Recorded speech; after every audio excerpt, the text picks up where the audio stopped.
আমাদের নবী মুহাম্মদ সাল্লাল্লাহু আলাইহি ওয়াসাল্লাম দিনে 70 বার, কোন কোন বর্ণনায় এসেছে 100 বার তওবা করতেন। 100 বার বলতেন আস্তাগফিরুল্লাহ ওয়া আতুবু ইলাইহি, আস্তাগফিরুল্লাহ ওয়া আতুবু ইলাইহি। যার আগের কোনো পাপ নাই, পিছনের কোনো পাপ নাই, তিনি 100 বার তওবা করতেন।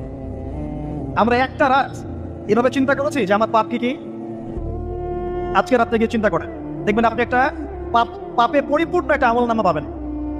এবার আপনি চিন্তা করেন যে আপনি যদি আগামী 30 বছর বাঁচেন বা 40 বছর বাঁচেন, এই সময়টাকে আপনি কিভাবে মূল্যায়ন করতে চান? প্রথম একটা মূলনীতি বলেছে দুনিয়ার জীবনকে প্রাধান্য দেওয়া যাবে না। ওয়ামা হাদিহিল হায়াতুদ দুনিয়া ইল্লা মাতাউল গুরুর, সম্পূর্ণ মরীচিকা। মরীচিকা দেখেছেন? দুনিয়ার জীবন যে কি জিনিস, যারা আল্লাহর পথে পরীক্ষার সম্মুখীন হয়েছে ওরা জানে। মানে কিচ্ছু না, মানে মুহূর্তে আল্লাহ পাক ইহকাল পরকালের ফয়সালা করে ফেলবে। আমরাও বুঝবো, এটা আমরা বুঝবো না এমন নয়। ইয়াং ছেলে রাস্তায় যাচ্ছে, বাইক নিয়ে খুব দাবরানি দিচ্ছে, আছে না? হঠাৎ অ্যাক্সিডেন্ট, ডেথ, স্পট ডেথ। এটা দুনিয়ার জীবনটা। সারা জীবন দুনিয়ার পিছনে ছুটেছে, শেষ বয়সে হতাশ, কিছুই পেলাম না। পাবে না, কারণ আল্লাহর পথে না চললে শেষ বয়সে কেউ কিছু পাবেন না। যন্ত্রণা, হতাশা, গ্লানি ছাড়া তখন দেখবেন আত্মহত্যা করে শেষ। একটা কথা বলছিলাম যে আপনি চলার পথে কোরআন সুন্নাহর প্রতিকূলে আমল, আকীদা, মানহাজ, মুআমালাত এগুলো দেখলে কি করবেন? কোরআন সুন্নাহকে অগ্রাধিকার দিবেন নাকি চলমান বিষয়কে অগ্রাধিকার দিবেন? ইবাদত করতে এসে দেখছেন আমলের নামে বেদাত চলছে, কি করবেন? বেদাতীদের সাথে আপোষ করবেন না কোরআন সুন্নাহে ফিরে আসবেন?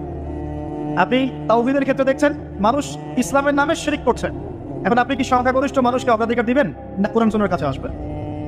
অর্থনৈতিক জীবনে গিয়ে দেখছেন মানুষ বেশিরভাগই হারাম রিজিক খাচ্ছে। এখন আমি যদি বলি যে দুনিয়ার জীবনে টিকে থাকতে হলে আমাকে কিন্তু গায়ে আপোষ করে চলতেই হচ্ছে, তাহলে কিন্তু কোশ্চেন কেন কোরআন সুন্নাহকে প্রাধান্য দেওয়া হলো না? তখন আপনি কি করবেন? পরিবার চালাতে গিয়ে দেখছেন যে পরিবারের বেশিরভাগ লোক আপনার কথা শোনেন। আপনি কোরআন এবং সুন্নাহকে দিয়ে পরিবার চালাতে চান, তারা পশ্চিমা সংস্কৃতি দিয়ে পরিবার চালাতে চান, হিন্দি সিরিয়াল দিয়ে, গান বাজনা, ডুগি তবলা এগুলো দিয়ে। বেনামাজি, নামাজ রোজার খবর নাই, তালিম নাই, ইসলামিক নৈতিকতা নাই, কিচ্ছু নাই, জীবনের কোনো উদ্দেশ্যই নাই। এরকম পরিবার নিয়ে আপনি চলছেন করবেন, কাকে প্রাধান্য দিবেন? খুব ডিফিকাল্ট প্রশ্নগুলো কিন্তু, এবং এগুলো প্র্যাকটিক্যাল, এগুলো হচ্ছে। এখন চাকরি খুঁজতে গেছেন, আপনি দেখছেন যে ঘুষ না দিলে চাকরি পাচ্ছেন না, কি করবেন আপনি? তখন পড়াশোনা করতে গেছেন, ছেলে মেয়ের ফ্রি মিক্সিং জেনা ছাড়া পড়াশোনাই করতে পারছেন না, কি করবেন তখন? ইউনিভার্সিটিতে গেছেন, ইউনিভার্সিটির পরিবেশগুলো দেখছেন, ইসলাম কোথায় আর ইউনিভার্সিটি কোথায়, কি করবেন আপনি তখন?